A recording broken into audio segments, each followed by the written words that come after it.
Bonjour à tous et bienvenue sur une nouvelle vidéo d'Instinct de Chien.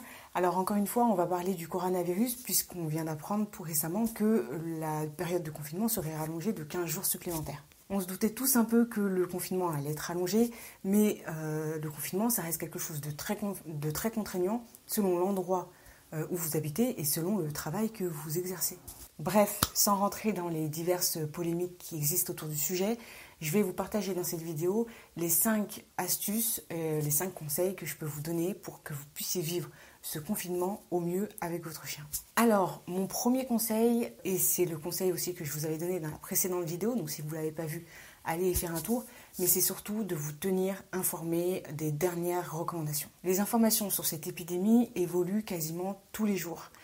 Et malheureusement, les fake news aussi. Allez donc checker assez régulièrement les sites officiels que je vous mets là, les médias indépendants, pour que vous puissiez vous tenir informé des informations les plus fiables et les plus justes possibles. Ce sont eux et seulement eux qui vous diront ce que vous pouvez ou vous ne pouvez pas faire durant ce confinement. Concernant les animaux de compagnie, tout récemment le confinement s'est durci et il impose 1 heure de sortie quotidienne pour nos animaux de compagnie. Sur le site du gouvernement, vous allez pouvoir trouver plein d'informations, mais concernant les chiens, il est dit déplacement bref dans la limite d'1 heure quotidienne et dans un rayon maximal d'1 kilomètre autour du domicile, lié soit à l'activité physique individuelle des personnes, à l'exclusion de toute pratique sportive collective, de toute proximité avec d'autres personnes, soit à la promenade avec les seules personnes regroupées dans un même domicile, soit aux besoins des animaux de compagnie. Alors, comme vous avez pu le voir avec ce nouveau décor, depuis le séisme, je vis dans un nouvel appartement au Teil. Donc, comment est-ce qu'on s'organise avec mon compagnon au niveau des sorties ? Donc, mon compagnon, lui, il s'occupe des sorties pipi du matin et du soir.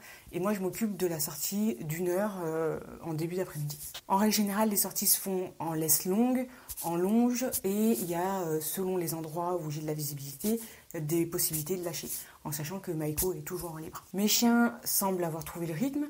Et ce compromis semble leur convenir, même si les balades en forêt nous manquent évidemment à tous les 4. Donc concernant les sorties, pour moi il n'y a pas forcément trop à polémiquer. Vous avez droit à 1 heure de sortie quotidienne avec votre chien aux alentours de votre domicile.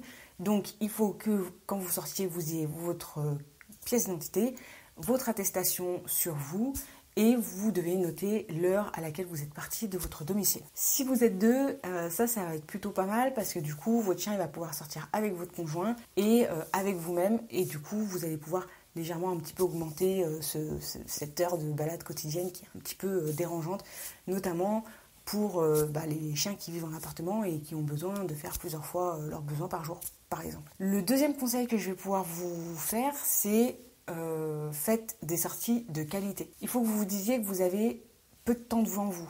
1 heure de balade, c'est court, surtout pour les chiens qui ont besoin de sortir ou qui ont l'habitude de sortir beaucoup plus que ça.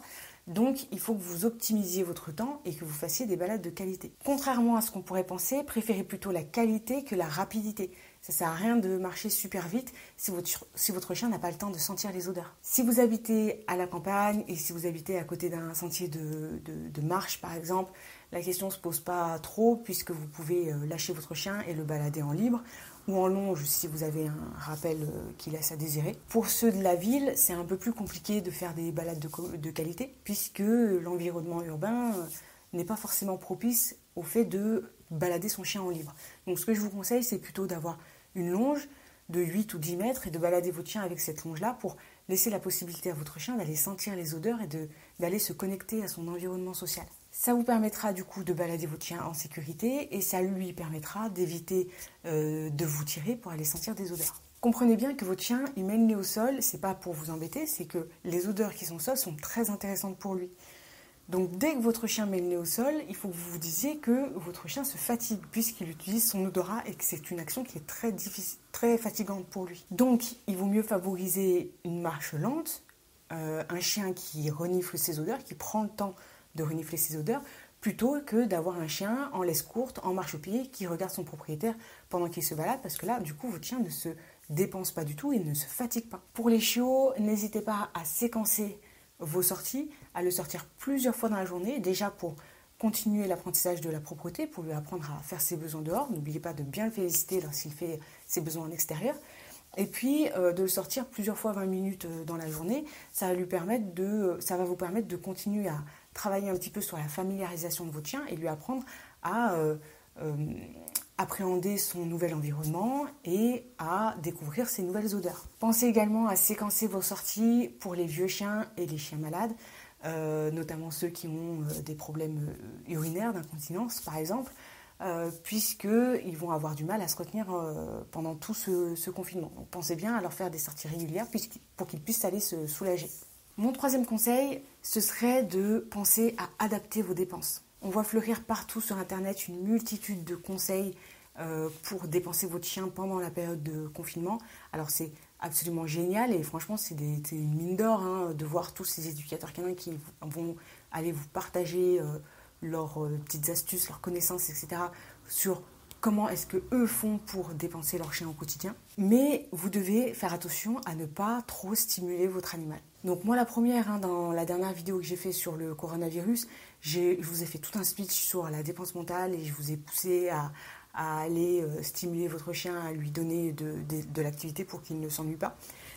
Dans ma tête, ça me paraît logique puisqu'il faut que vous apportiez de la dépense au quotidien, confinement ou pas, pour que votre chien soit correctement équilibré et qu'il ait une vie plutôt agréable. Mais il faut que vous fassiez attention à ne pas trop surstimuler votre chien. En tout cas, il faut que vous preniez en compte les conditions de vie initiales qu'il avait et pas prendre en compte le temps que vous avez à lui accorder. Pour ma part, mes chiens sont quasiment tout le temps avec moi. Au travail, au boulot, en social, à la maison. Ils m'accompagnent tout au long de ma journée. On peut donc dire qu'ils ont une vie qui est plutôt stimulante. Donc, pendant ce confinement, j'essaye de maintenir le niveau en leur proposant des aménagements, en leur proposant des enrichissements et en leur proposant également des temps de repos pour leur apprendre à s'ennuyer et à passer le temps sans que je sois présente. Ça, pour garder l'équilibre qu'on avait avant que l'épidémie arrive. Mais par exemple, je sais qu'il y a des propriétaires de chiens qui font beaucoup plus de choses que moi, malgré le fait que je travaille avec mes chiens.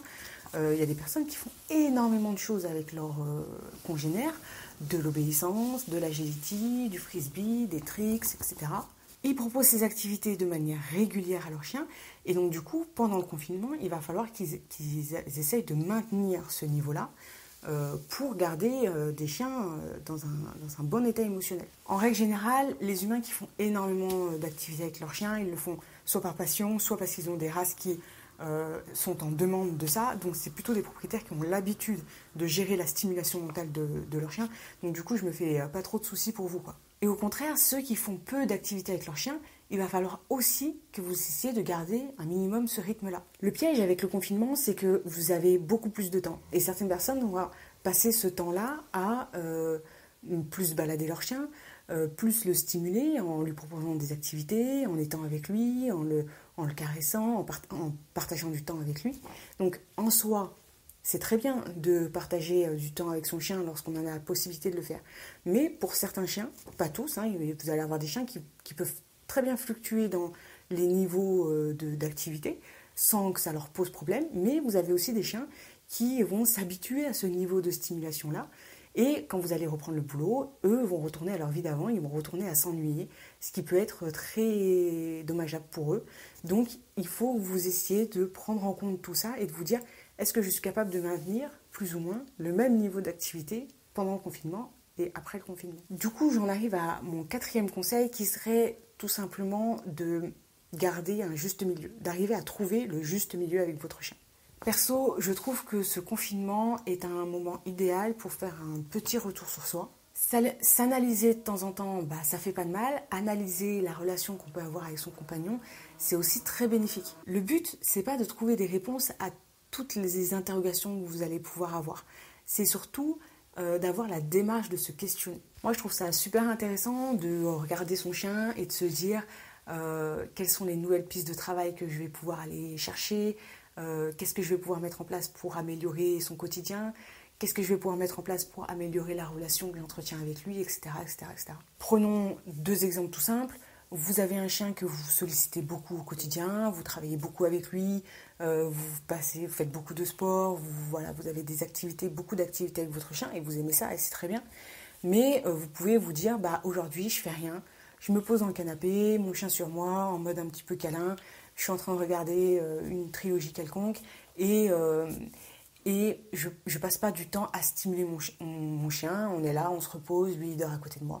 C'est toujours passer un moment avec son chien, mais essayer de passer son moment-là d'une façon différente, par exemple. Ou au contraire, vous avez peut-être tendance à négliger un petit peu votre chien, vous passez beaucoup de temps au boulot, vous n'avez pas forcément le temps de prendre le temps de vous poser à côté de votre chien. Profitez de ce confinement pour pas forcément faire des activités avec lui, si c'est pas quelque chose qui vous parle, mais posez-vous sur le carrelage, voilà, moi je suis au sol, posez-vous au sol, et votre chien à côté de lui, à côté de vous, même sans contact, même sans faire quelque chose, vous partagez un moment d'intimité avec votre chien. Et ça, votre chien, les chiens, ils sont très sensibles. Vous pouvez également partir sur une petite séance de massage, une petite séance de gratouille, etc. Je vous assure, vos chiens, ils vont adorer ça. Vous garderez dans le coin de votre tête que faire quelque chose ou ne rien faire avec son chien, ça vous apporte quelque chose à vous. Mon 5e conseil, qui est utile en tout temps, que ce soit en période de confinement ou quand vous partez en vacances par exemple, c'est essayer de maintenir votre apprentissage sur la solitude. Alors là, je m'adresse particulièrement aux clients qui ont fait appel à moi dans le cadre d'hyperattachement ou d'anxiété de séparation. Je dis mes clients, mais en fait, en règle générale, c'est ces personnes qui ont cette problématique-là. Donc vous allez consulter un professionnel qui vous a donné des conseils sur l'anxiété de séparation, par exemple, des protocoles à mettre en place pour quand vous partez au travail, etc., pour éviter que votre chien soit anxieux, détruise, vocalise, etc. Ça fonctionne très bien. Votre chien ne fait plus forcément d'anxiété de séparation. En tout cas, il est beaucoup moins angoissé à votre départ au travail. Il faut que vous disiez que de vous arrêter une semaine, 2 semaines, 1 mois, voire plus, ça peut recréer de l'attachement. Et du coup, lorsque vous allez reprendre le boulot, ça risque d'être un peu compliqué pour votre chien. Donc, quelques conseils pour ces propriétaires-là, que je trouve très très très importants. Premier conseil, laissez-lui des temps d'ennui dans la journée. Quand j'entends temps d'ennui, c'est plutôt mettez-le dans une pièce séparée de vous, alors pas le garage ou la cave, choisissez plutôt une pièce où le chien a l'habitude de vivre, le salon par exemple, fermez la porte, laissez-lui des aménagements. Les aménagements, ça va servir à ce que ce ne soit pas vu comme une punition et que le chien s'occupe pendant ce temps-là. Vous les laissez seuls dans cette pièce selon leur niveau, quelques minutes, quelques heures. Ça dépend vraiment de ce que votre chien est capable de supporter. Mais ce qui est important, c'est d'essayer de recréer au quotidien les temps d'ennui que les chiens ont lorsque vous allez au travail. Deuxième conseil que je peux vous donner, évitez de dévaliser les magasins et de rester cloîtré 15 jours chez vous. On a du temps pour faire la cuisine, on a du temps pour manger des produits frais, etc. Profitez-en. Faites 1 à 2 courses par semaine et utilisez ce temps-là pour faire les courses, pour laisser votre chien seul à la maison en lui laissant des occupations pour recréer vos départs au travail. 3e conseil que je peux vous donner, 1 à 2 fois par jour, essayez de faire des faux départs, c'est-à-dire essayer de simuler des départs au travail. Donc vous prenez votre sac, vous prenez vos clés, vous partez. Vous allez dans votre voiture par exemple, si vous êtes en immeuble, vous descendez en bas de la cage d'escalier, vous restez dans l'ascenseur par exemple, vous consultez votre fil d'actu Facebook pendant 10 minutes, 20 minutes, le temps que vous voulez, et puis vous remontez chez vous. Donc c'est pas forcément des temps qui sont très longs, mais ça va toujours favoriser, ça va stimuler votre chien sur les départs, et ça va toujours maintenir l'apprentissage que vous avez pu faire sur l'anxiété de séparation. Bref, pendant ce temps de confinement, ce qui est important, c'est que vous arriviez à maintenir les acquis et les apprentissages de votre chien, notamment au niveau de la solitude, mais au niveau de tout ce que vous avez pu potentiellement lui apprendre. Voilà, c'est la fin de la vidéo. J'espère que ces 5 conseils vous auront été utiles. J'espère que la période de confinement se passe bien pour vous. Profitez du confinement pour mettre en place plein de projets. Profitez du confinement pour favoriser du lien et remettre de la relation avec votre chien. Pensez bien à liker, partager, vous abonner, activer la cloche. Vous connaissez la chanson, mais tout ça, c'est pas pour rien que les youtubeurs vous le demandent, c'est que ça permet de faire naviguer la vidéo, de mieux la référencer par les robots de YouTube. Donc n'hésitez pas à faire tout ça, ça m'aide un grand service. N'hésitez pas aussi à aller faire un tour sur mon Utip. Le Utip, ça vous permet de visionner quelques vidéos publicitaires. Alors c'est pas très agréable de visionner des pubs, mais ça vous permet de me rémunérer quelques centimes sur chaque pub visionnée. Et moi, du coup, ça permet que je puisse continuer à produire du contenu. Donc je vous remercie infiniment si vous allez regarder quelques petites vidéos sur mon YouTube. Moi, je vous dis à bientôt. Caresse à vos poilus. T'as bien dormi? T'as dormi toute la vidéo. Ouais.